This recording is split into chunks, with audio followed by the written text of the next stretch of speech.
Welcome to another exciting primetime muscle. I'm Tim Wilkins. Tarek El-Guindy, IFBB Pro Judge and Super Promoter. I am ecstatic to be here, speechless. I can't really fathom what's happening there, but here we go, Chris.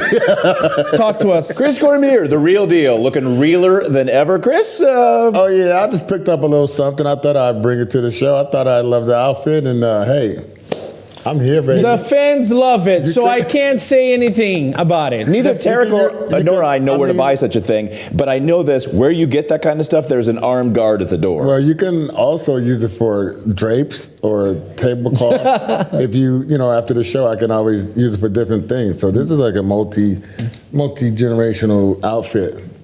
Can also work out in it, can go to the beach, can go boating. It is quite the romper. I don't know. It's a romper, or what would that be? Active wear? He looks like a black Big Lebowski. That's what he looks like. Okay. I've been encouraged to wear this type of ensemble, so excuse me. The hat makes it, by the way. All right. The fans love the style. You know what else? And we love the fans. We're very appreciative of the fans, and we wanted to take a minute to shout out to a few of you that have been so kind to write in and comment. And I'll kick this up because this couldn't be any more accurate. Marcos Ramos, the dynamic between Tarek and Chris cracked me up, like if Stephen A. Smith and James Brown went back and forth on a commentator channel. That is pretty darn accurate. Thank you, Marcos. Thank you, Marcos. Marcos, thank you. Keep watching. We'll see you at the Mr. Olympia. Tarek. Jeremiah Hall. Mr. Tarek, thank you for being open and not sugarcoating topics like Chris Cormier. This was a great show. Jeremiah, you're on my side. I'm all the way on your side. Jeremiah, come on, man. Come on now. Hey, I got one from Kyle Riley. Chris has a great laugh. See? They like my laugh. They talk mess about my laugh. I love the laugh. And Tarek, I mean, it's like they said you have a great laugh. I mean, real value to the bodybuilding world. Glad to see him in more shows, podcasts, and his channel is always cool with all good content, great show. Thank you, Mr. Riley.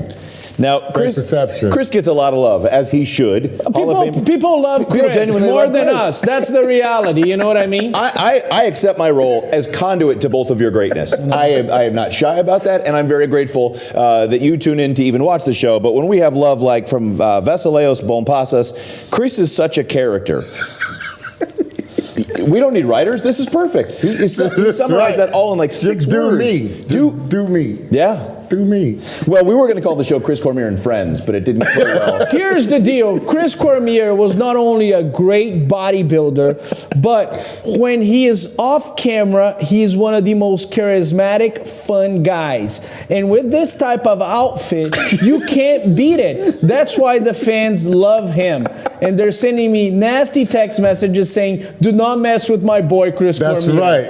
They're defending him. Yeah, and that's the message I get from the show is that guy Tarek, man, I don't know if I like him. He's doing this and I said, man, he's a nice guy. You back me up, Chris? Yeah, I do. Hug it out, Chris. Hug it out, man. Hug it out, man. Hug it out. I love you. Guys. Thank you. Good to go. So the next time they're fighting, I've got this to show that they were brothers once. All right, we've got a great show for you, and we've got a beautiful location this year. Perhaps, as Tarek said, the best ever Olympia location at the Zappos Theater, Planet Hollywood, Las Vegas, Nevada. But guys, we've just come from Orlando. It had previously been in Las Vegas, and previous to that, all over the world. I think what was probably the most exotic was South Africa. We had a couple of years in Johannesburg. Listen, I get a feeling from Jake and Dan that there are so many possibilities. Those guys are open to possibilities. And I wouldn't be surprised if they surprise us. And one of these days, the Mr. Olympia happens in a country. And I'm telling you, based on my traveling, if you put the Mr. Olympia in some European country, in South America, in Brazil, or even in Asia, Philippines, you can actually get a stadium with 50,000 people. So, and I think those are the two guys that would be open to an option like that. Well, back in the day, they had them in Rimini, Helsinki, You know, as Dan came to that one, was in New York City, the Madison Square Garden. I competed in Madison Square Garden, also Chicago, also Atlanta. You know, all these places have been like wonderful places to compete, and it's just the experience of it all is just awesome. There's an interesting dynamic to it. Like when you think about, you know, USAs or North Americans, there are people that come from one side of the country to the other for those. But the Olympia truly is the international contest. It's the world championships. So having it in other countries doesn't really make it a home game for anybody except for that country. I mean, people are coming from everywhere. I'm telling you guys, I think it's a real possibility. I think the Mr. Olympia is such an international brand with social media. It reaches, if you look at the numbers of people watching from other countries, look at India. You know, if you put the Mr. Olympia in India, it would be 60,000 people watching. You know, obviously you got to deal with the dynamics of sponsors and all that. But one thing is for sure, the fans would be there. It would be an attraction like no other. Ideal place for you, Chris, where would you put it? Man, Germany. Germany is good. They'll show up. And You competed there a lot of times. I competed in Germany, France, England, all these places. The ticket's gonna go like that, for sure. I'm a little Australia? biased. I'm a little biased. I know what I'll tell you. If Jake and Dan came up to me and they said, Tarek, pick one place, I would tell them, if you put in a stadium in São Paulo, Brazil, you would get 60,000 people in that stadium watching the event. Because Brazilians are insane for bodybuilding, for the brand Mr. Olympia. They're insane. If you look at the social media numbers, when these guys compete, Rafael Brandão, Felipe Franco, Ramon Dino, they are crazy about it. Rishna, Natalia. Man, it would be 60,000 people. It's just amazing to think about where the sport could go and where all the different possibilities, like you said, them being open to possibilities. I'm wondering, Canada's got, well, you got so many great Canadian bodybuilders now living in the United States, so that kind of takes away from that home game. I did love having it in Orlando, but there's something magical about Vegas. Vegas has that big fight Super Bowl feel to it that when you get there, you got the flashing lights and everybody's on the plane together coming into that one city. There's just something magical about that. Also, great food, it's just an entertainment capital of the world. I mean, you can never go wrong with Las Vegas. So, you know, I've been promoting bodybuilding shows in Vegas since the time with John Lindsay, and obviously Vegas is incredible, and a lot of our Olympia brand history has been in Vegas, but there was something unique about Orlando, man. And I'm a West Coast guy. I'm a Vegas guy all the way.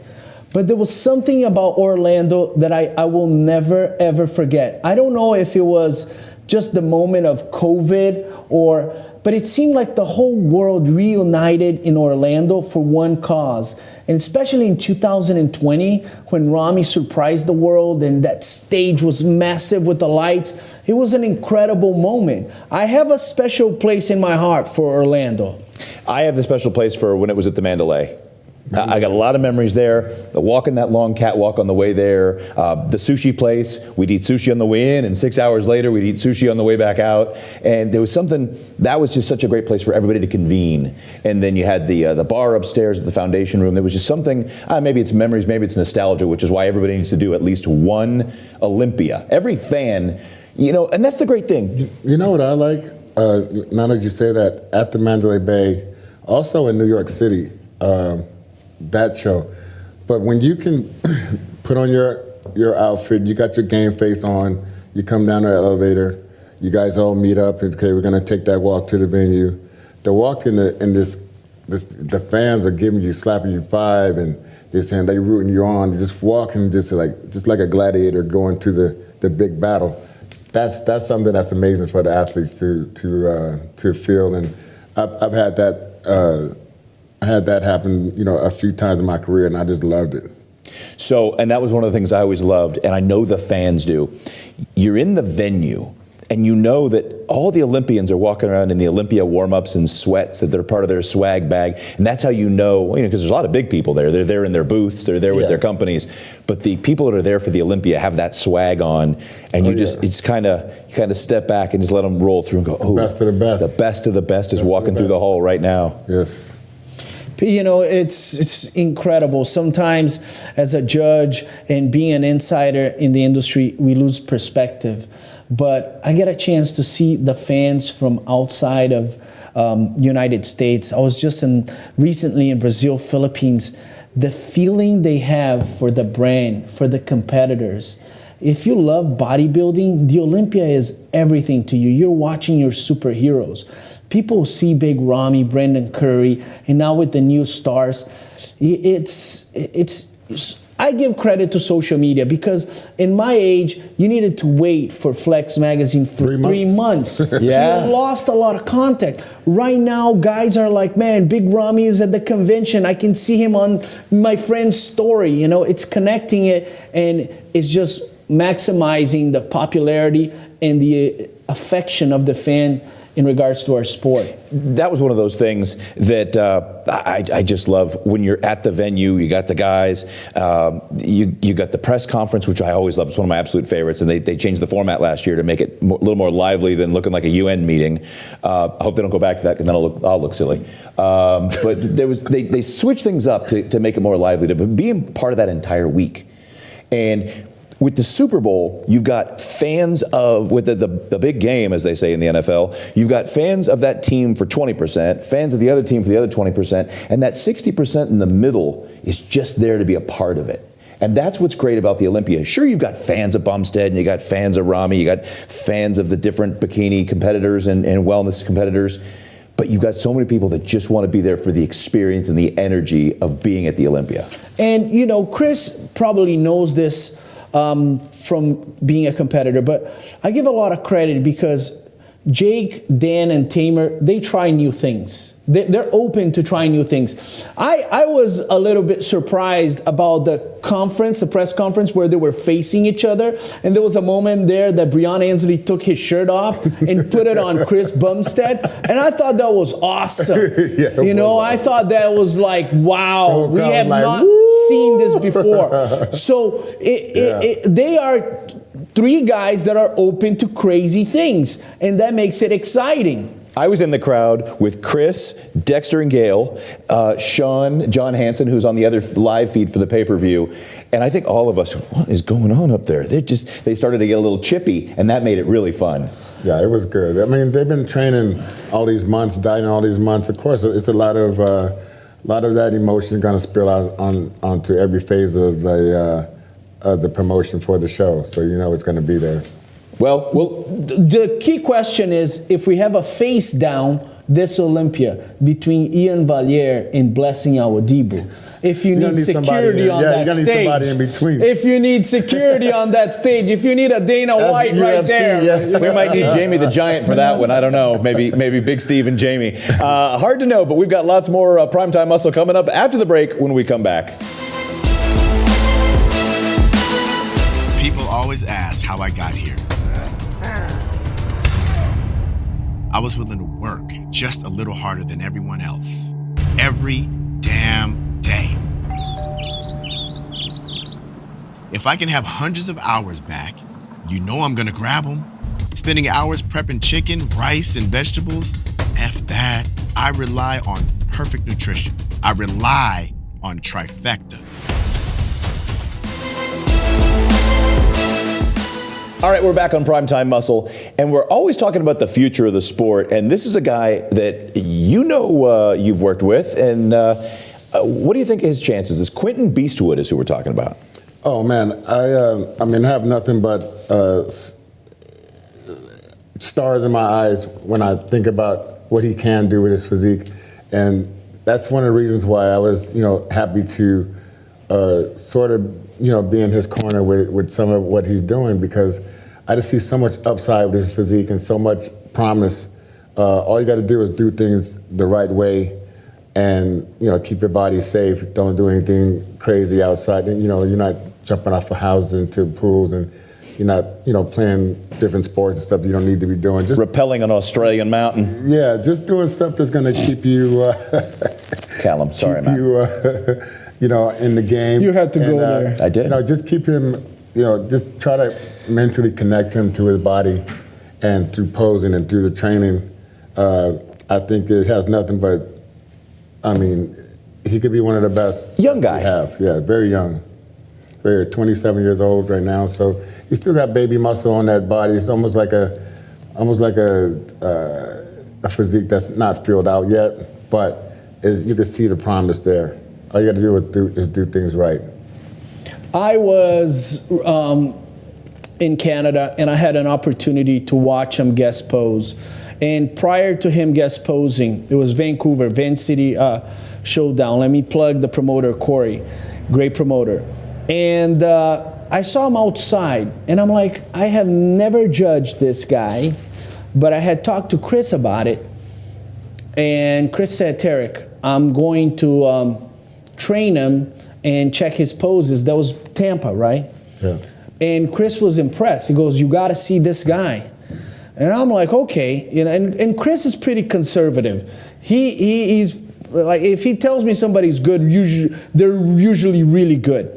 So I'm excited. I look at him outside of the venue, and he's wearing pants, and he's a tall guy for a bodybuilder. Yeah. And I already got a little skeptical. I'm like, oh, tall guy wearing pants. Maybe he doesn't have any legs. Boy, was I freaking wrong. Right. The guy went on stage, and he has massive, massive legs. And Tim, for a tall bodybuilder to have those huge legs, all he has to do is fill up on top a little bit.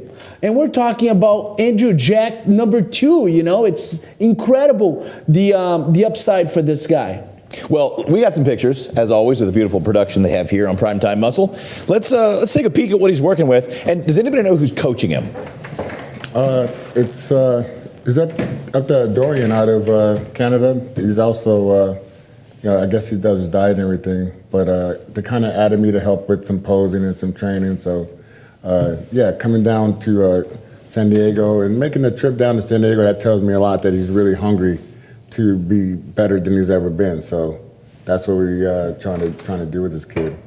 What are we looking at here, Tarek, other than beautiful lines and really nice balance? So bodybuilding can be a very cruel sport. And if you're competing against this guy, this beast, you're going to look at his waist, and you're going to see that he has a small waist, and then you look at these quads, and you say, I need to retire, okay? This is not the sport for me. A lot of people are going to say this when they look at this waist combined with the quads. If he fills up on top, we are talking about one of the most genetically gifted bodybuilders of all times, because I do not get to see this combination of humongous legs with small waist, large clavicle bones. I think he's 6'2", 6'1". Oh, wow. Mm-hmm. You're talking about a 300-pound guy that will look aesthetic. When we talk about 300-pound guy like Big Ramy, those are the shorter, dense guys. 5'9". Yeah. This guy is going to look like a human statue. He's going to look aesthetically pleasing, full of muscle with these monster legs. Well, all I can tell you is the Nigerians are coming. Another Nigerian here, I don't know if you knew that, but he is, the waist was small. I remember when I first saw him pose, and I was just like, start shaking my hand like, whoa, like this kid is not even touching on his potential, and he's remarkable already. So that just tells me so much. The glutes are striated, the lines in the quads, all the way up into the hip. It's got those Cormiers coming down here. The sartorius muscles all prominent. Let's go upper right here, Chris, and look at the thickness, density, and size of the rear delts and into the rhomboids and mid-back. It's just so dense and so quality. Yeah, and that's all going to come more. And a kid has nice calves, which is that's not very easy for a gentleman of color, I should say, to have calves like that. Hamstrings are in. Like I say, he has everything, just got to build up everything and just get that front, the chest more dense. If that chest was more dense and fuller, with those delts, that he already have the abs, and just picture everything on his body being better. Now 6'2", we're talking back maybe Gunter Schlierkamp.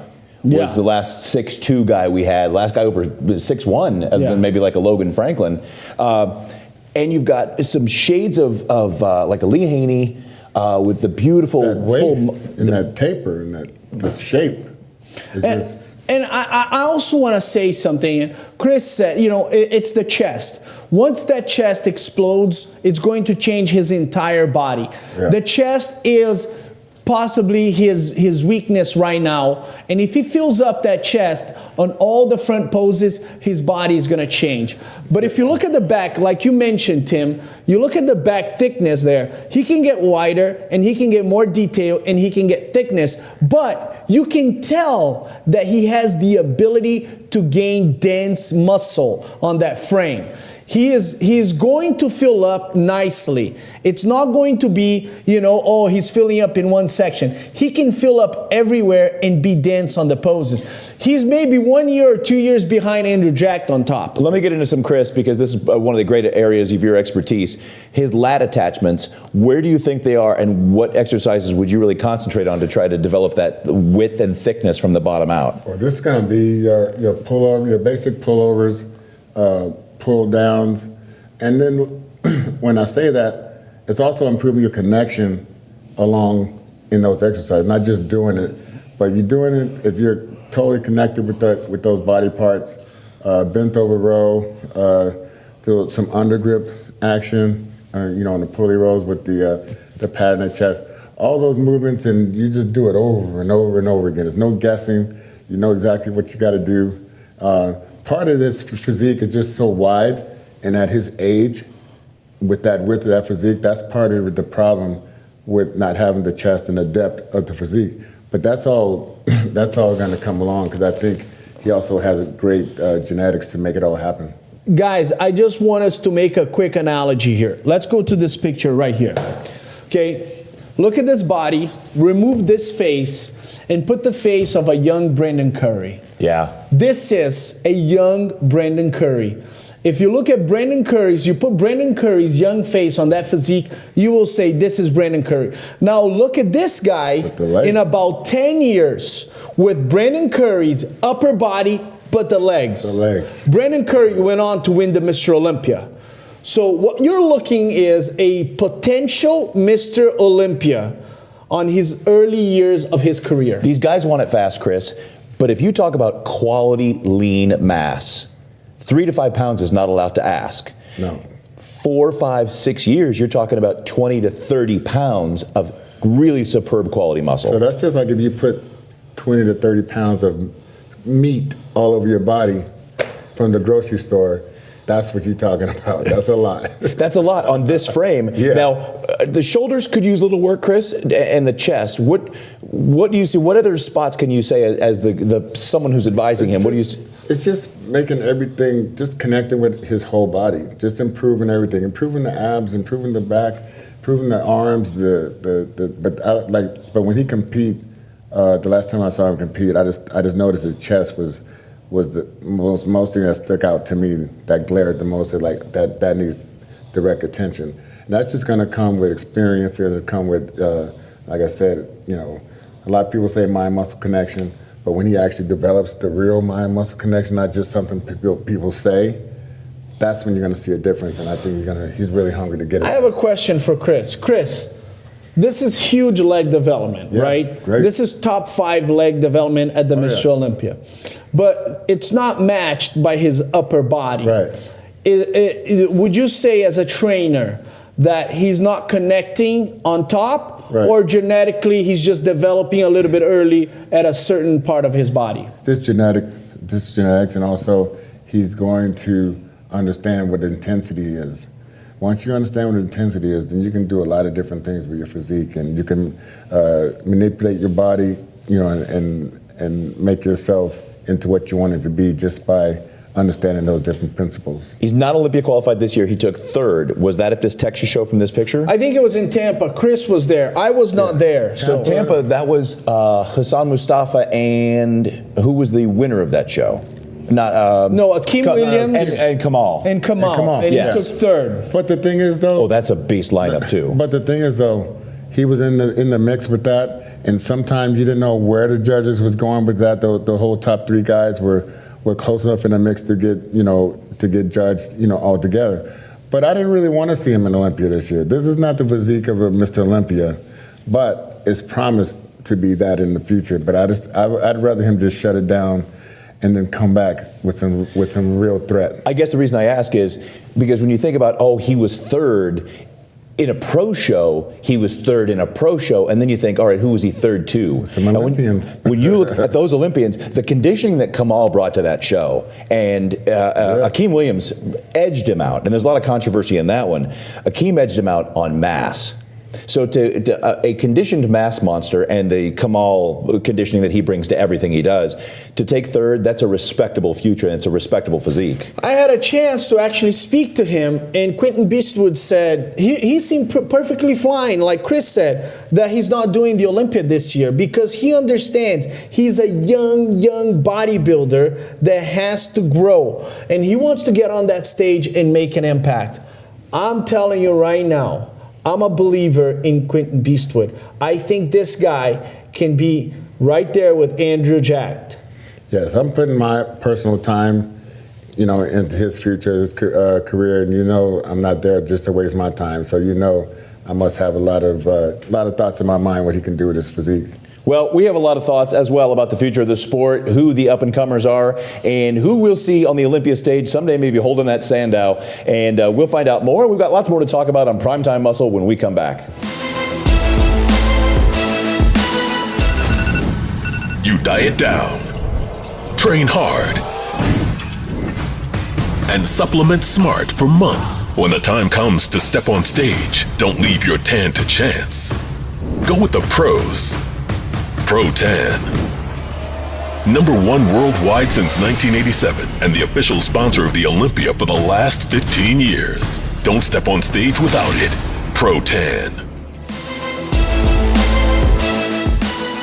And we're back. And Chris, you got a few more. Everyone throwing nice comments out to you. Some more of your fans. You said, I haven't read all my fan mail yet. That's right. And I appreciate you guys for all the comments, and keep coming back with the likes and all the comments telling us all about Belushi over there and how Chris, stop it right there. Half of these comments is you changing names on YouTube. Okay. My comments are legitimate. The people there, they have accounts for over 10 years. Your accounts, we go and we click on them. Okay. I'm very suspicious about all these positive comments. Okay? Call that to Paul Valentine. He says, love this. Keep up the great work. Love the real deal. Great mixture of characters. Chris has style. You hear that style? Paul, come on, Paul. And he is a good coach. Thank you very much, Paul. Thanks for listening. And thanks for commenting and let us know who's the real deal up here. 52 comments, 48 of them are about you, Chris. Read a couple more. Derek Benoit. It said, Chris is the best. Follow him since he was young. Love hearing him. And now, never realized he was so darn funny. Thank you, Derek.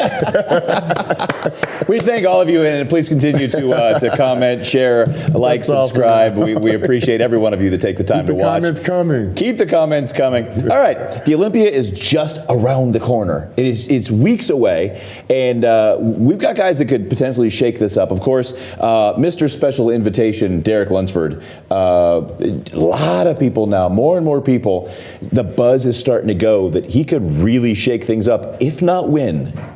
Yes, I think that he definitely is putting on the size. He's probably feel a lot better getting ready for a show at a heavier weight. Mentally, it's probably going to help him with his training because you have all the energy in the world with the extra carbohydrates and everything. I think that Derek Lunsford can surprise the entire bodybuilding world. And if you look at Hadi Choopan, when he placed third, he was conditioned, he posed well, and I think Derek, some people were saying, well, it's the first time he's peaking when he's not 212. I think Hani and Derek will nail the conditioning, and I think they'll be ready for the Mr. Olympia. I believe a lot of the guys, there's pressure because it's so competitive, there's pressure. And I think guys are feeling the pressure that if they don't give everything they got, they're going to fall behind. And I think guys like Derek Lunsford, like you said, Mr. Invitation, there's pressure on him. Because if he doesn't get a top 5, people are going to start questioning. Yeah, you want to prove yourself. He needs to prove himself that, he belongs there. And I think he's going to give all he's got. Well, I can't help but think if he would have had to qualify, he would have qualified. But you talk a lot about mind-muscle connection. If there's anybody that's got the really nice guy, crazy psycho in the gym, do this right connection, it's that guy. He's a good guy, but he is so focused and so driven. Yeah, he's learning more and more. He's getting better with his training. He still has some room to go with it, but he's getting better, and that's way better than what he was doing in years past. And I feel like he really hasn't hit his peak on the stage yet. I think we haven't seen the best Derek yet. So, with that being said, at a heavyweight, it's going to be a toss-up. You don't know how it's going to turn out. But I just think just seeing him when he was posing in Pittsburgh, just seeing the promise there, and then I feel like, he never really got fat. So, it's just gonna, his body's going to be way more dense and full than we ever seen it. I can't wait to see him up there. Okay, speaking of people's best ever, this is the exciting time for fans to follow online and say, all right, where's this guy? And Samson Dauda. I hope I'm saying that right. Samson Dauda is looking a little bit like, it's just some pictures came out on social media, and there's just no way people can ignore. People come out with pictures on social media, and everybody checks them out. And Samson Dauda is now working with Milos Sarcev. And we got to give credit to Milos. We forgot to mention Milos when we mentioned the top best coaches. I know, and I feel sorry. That was a horrible mistake by us, and we apologize. Milos is one of the greatest coaches of all times in bodybuilding. And he's working with Samson, and Samson is getting huge. I mean, huge. Bubbly huge. And I don't know what's going to happen at the Mr. Olympia, because if that body that we're seeing on social media translates to the stage, I have no answer where this guy could end. Samson has a lot of respect from all the bodybuilders, all the judges, if you ask me, from the ones that I speak to, speak very highly of him, and thinking that this is probably going to be the best package he ever brought to the stage. He's a lot more grainier now. As Tarek said, he's bubbly, he is full. So this is going to be, also as someone who pays close attention to the posing. I saw him at the Arnold Classic, mimicking some of the greats that the sport has ever seen. And at first when I saw him coming out, I was like, yeah, he's doing Flex Wheeler stuff, blah, blah. Oh, he's doing a bit of Sean Ray stuff. Oh, but he was nailing these poses. And just to go from personality to personality from all the different greats in the sport and paying homage that way, I was like, he touched me and made me a fan as he was on the stage. I also have been following Upper Midwest guy, Charles Griffin, who is shredded beyond shredded right now.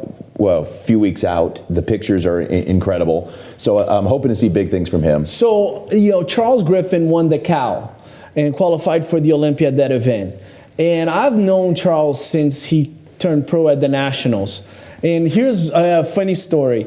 He was at the USA's, I believe it was 2014. 2014 or maybe 2015. So he's not been a pro for that long, but Cody Montgomery won the heavyweight and he took third. Gerald Williams took second. But he looked incredible as third. And I said, this guy could be better than the two guys that just, because he has more potential.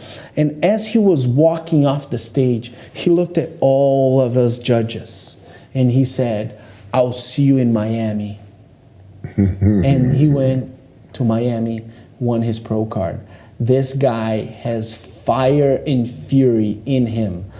because there's so many people talking about all these guys, we're forgetting about guys like Mohammed Shaban and Charles Griffin. But Charles Griffin is a fighter. He's going to fight to the end to be on that top 10. I know that guy, and he will go all the way to get in that top 10. Yeah, speaking of Charles, like just seeing him, close up different times when he compete, saw him in Palm Springs.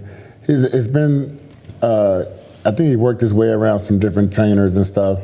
And I think now he found a home and someone he believes in that can, help him get to his best.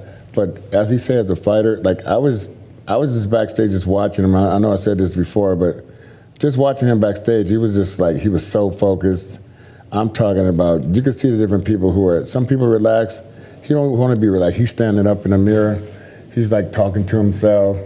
He's on the stage even, just like, he was just ready. He wanted more. He wanted more. He wanted the judge to see what he brought to the stage. And he was hungry. He was so hungry in that show at the Cow. You couldn't help but watch him because he was just making all the eyes draw on him as the winner. Well, we talk about Charles Griffin and Samson, and so often, we talk about the Nick Walkers and Hunter Labradas and Ian Valliere, and we get obsessed with the new shirt that we bought that's our new favorite shirt, and we forget about Brandon Curry and William Bonac, who are still lurking out there. Brandon's a former Mr. Olympia and has been second the last 2 years. He's not done. Bonac is online. He looks insane. Well, William Bonac was at the Arnold Classic. He looked incredible. Some people had him winning that show. And Brandon Curry just went to Kuwait and did the same thing that he did when he won his Olympia. Won the Arnold, went to Kuwait, disappeared, came back and won the Olympia. These guys could teach everybody a lesson when Olympia time comes. William Bonac could very well be on that top 3 fighting to win the show based on what he's shown at the Arnold, based on his experience. And Brandon Curry is not doing anything different than he's done when he won the Olympia. And I know Brandon very well. He could care less if people are talking about him or if people are not talking about him. He is a man on a mission when he goes to Kuwait. He goes there, gets away from everything that he loves, which is his family, his kids' football games, his wife, and he gets crazy in Kuwait, comes back for the Mr. Olympia on a mission. So for everybody that's not paying attention to those 2 guys, you don't know bodybuilding. Yes, and William, I know him very well also. He totally cleaned up his physique. He's going to be a lot bigger. I would just, I know he's going to be ripped. He's always had those lines from the glutes all the way down, separating the quads and the hamstring. You love that ham hang. Oh yeah, it's going to be deep right there. And I just think he's going to have such a new physique out there that I think the judge is going to have a hard time seeing where they're going to put him. And it's going to be far cry from last year for sure. Yeah. Well, and guys, I know we love the sport, we love this show, we love bringing just the facts and just the great information. I'm laying in bed thinking the other night, what was missing off that list? You're right, Mila Sarcev was missing off that list. You know who else was missing off the list? Because we cover open bodybuilding and classic and 212. You want to talk about great coaches, you got people like Kim Odo, who is a champion maker in bikini. I think he dips his toe in wellness and does a little physique. But as far as bikini, he's the queen maker for the past 8 to 10 years. Kim Odo is, bar none, the greatest coach for female athletes in the history of the IFBB Pro League and the NPC. And he's so dominant that we lose perspective. There was one year in the bikini Olympia where he had 7 out of the top 10. Could you imagine one male coach having 7 out of the top 10 in open bodybuilding? Kim Odo is so experienced that he comes to the judges and he says the feedback that he needs to improve his own athletes. He's right on the money. He's been in the game for too long. He is the greatest coach for female athletes, and I love Jamie DeBernard because she was on stage, and there's a lot of new coaches. But Kim Odo has done for decades and decades. I commend this guy, but now he's a little bit on a war with Jamie DeBernard because Jamie DeBernard is also fury. She can win plenty of shows. Yes, I think also, Kimoto's been around a long time. He just comes up with he's got the numbers on everyone and the experience. And, his girls has always showed up and showed out. So we kind of missed the boat not having him in that discussion. Well, speaking of show up and showing out, thanks again for always styling. Oh, you know me, man. You Absolutely. know how I do it. I know how you do it. The real deal, Chris Cormier, the fashion plate of primetime muscle. Tara Kilgindy. It's great.